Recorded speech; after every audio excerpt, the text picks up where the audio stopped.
Elfin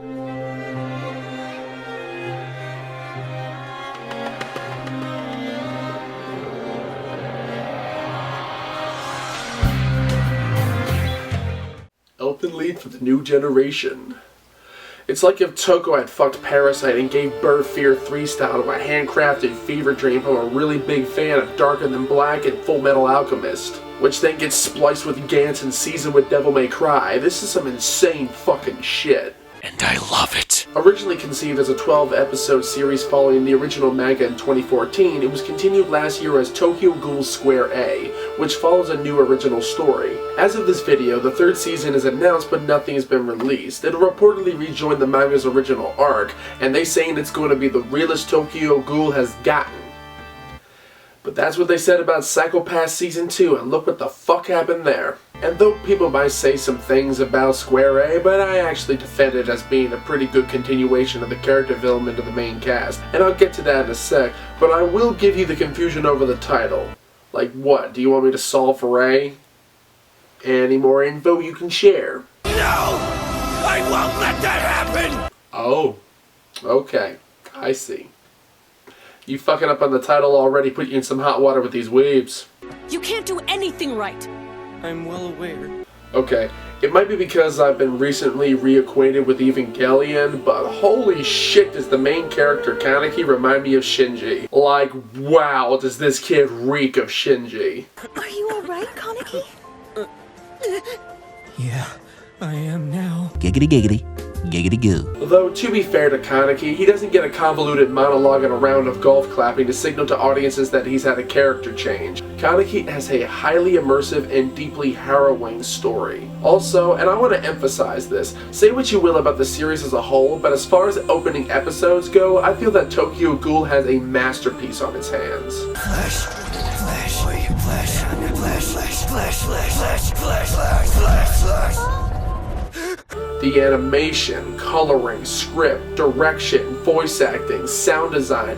I honestly think it's one of the best episodes of any anime made to date. It perfectly sets the events, mood, context, character dichotomy, and flow of the series. I can maybe think of a handful of episodes from all of anime that I have seen that really actually managed to pull that off. Many, past the fanatical fans this series has reared from the dirt, claim that Tokyo Ghoul is nothing really new, but far from disappointing.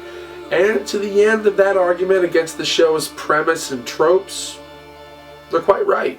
There's a lot of ground here that's been walked before, but in regards to the execution of that premise, I feel they couldn't be more wrong in terms of the series' originality. You're complacent. You never change or adapt. That's why you're at fault.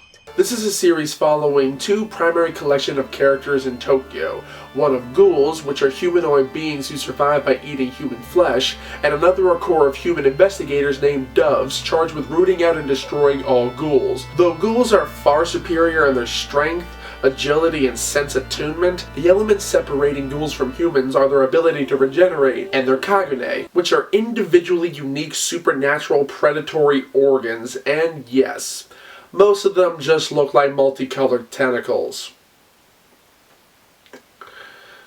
I can't ever seem to escape the Japanese fascination with fucking tentacles. As I mentioned, the series has a lot of recurring tropes that just work. Because however often they rear their heads, they never overstay their welcome, and when they do come back, it's never at a point where it's inappropriate. Take for instance the character of the gourmet, real name Skiyama. This guy has a classical music score following him everywhere. No, I'm actually serious. It is damn right majestic, and it works over time to exemplify his mannerisms and his utter insanity. Sheer ravishing elation at discovering this rare treat. It's as if I've touched a star. It's wacky, it's creepy, it's fucking beautiful. Though I will say his inclusion throughout the series, to this point, becomes less necessary and much more fluffy. His obsession over Kaneki serving as a mild background subplot rather than one of the main conflicts as it was in the first half of Season 1, which isn't a poor choice, but you can't devote entire segments of later episodes to the guy still going batshit over huffing Kaneki's blood, when there is a goddamn war raging outside and a handful of the main characters are about to bite the dust. But I should be very clear. There are a lot of scenes of gore and torture, both mental and physical. But the part that really compounds the effects of the series, I actually feel are in the second season.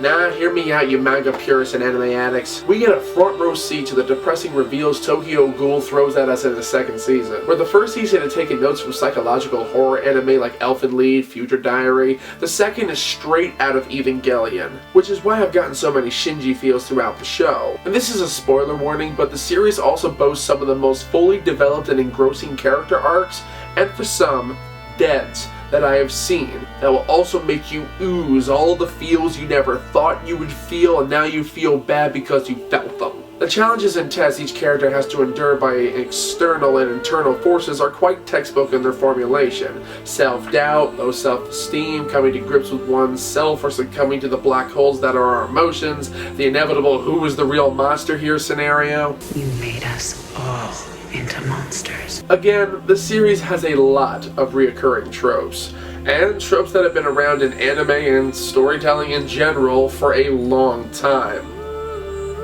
And they work. Now don't get me wrong, some characters are not explored at all, some are alluded to having greater purpose but just end up being meat. One particular character is negated by statements they make at the end of the second season when put into context with their efforts proving the complete opposite in the middle of the first. And one awesomely wicked and extraordinarily three-dimensional character is replaced with their kid, who's more of a blank slate than their explanation to why. Nothing comes close to FemShep over here. But when it gets real, it gets fucking real. Oh boy! Pop, look at him go! That's the way, maggot! Dance! You want me to cut out your heart and eat it, don't you? You want it to be all over? 'Cause that's the only way out!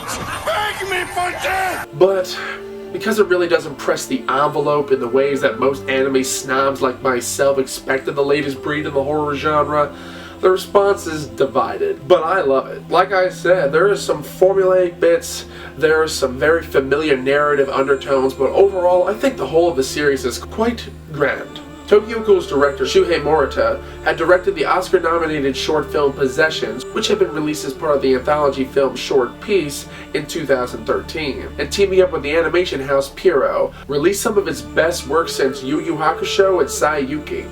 And yes, I am quite aware that is the 90s and the early 2000s. And yes, I am aware that Piro is the animation house behind Naruto and Bleach. Deal with it. If you're a horror fan, fantasy fan, human relations fan, whatever, check out this series. Even if you don't think the show might be as deep as I consider it to be, it's still a great ride all the same. You got nothing to lose. Well, except a sound sleep.